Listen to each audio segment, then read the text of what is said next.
چوروں کی ایک جماعت ابتدائی رات میں قافلے پر ڈاکہ ڈالنے کے لیے باہر نکلی۔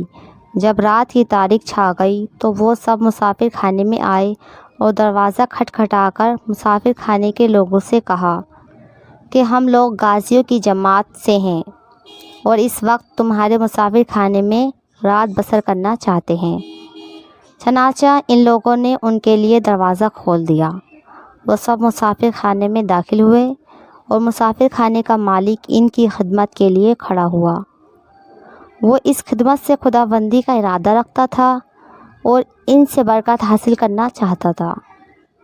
ان کے پاس ایک اپاہج لڑکا تھا جو کھڑے ہونے پر قادر نہ تھا، تو مسافر خانے کے مالک نے ان چوروں کا جھوٹا کھانا اور ان کا بچا ہوا پانی لیا اور اپنی بیوی سے کہا کہ اپنے لڑکے کے تمام اعضاء اس پانی سے ملا دو۔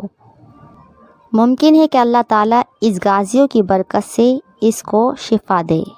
چنانچہ میاں بیوی نے ایسا ہی کیا۔ جب صبح ہوئی تو اس لڑکے کو دیکھا تو وہ سیدھا چل رہا ہے۔ ان چوروں نے مال لوٹا اور شام کے وقت مسافر خانے کے مالک سے کہا کہ کیا یہ وہی لڑکا ہے جس کو ہم نے کل اپاہج دیکھا تھا؟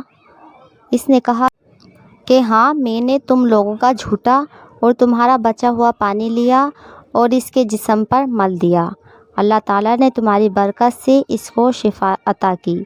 یہ سن کر وہ سب رونے لگے اور اس نے کہا کہ اے اللہ کے بندے، تم کو معلوم ہے کہ ہم غازی نہیں ہیں بلکہ ہم تو چور ہیں، ڈاکہ مارنے کے لیے نکلے تھے، لیکن اللہ تعالیٰ نے تیرے لڑکے کو تیری حسن نیت سے صحت عطا فرمائی۔ اب ہم نے اللہ تعالیٰ سے توبہ کی، چنانچہ سب کے سب غازی اور اللہ تعالیٰ کی راہ میں جہاد کرنے والے بن گئے اور مرتے دم تک اس پر قائم رہے۔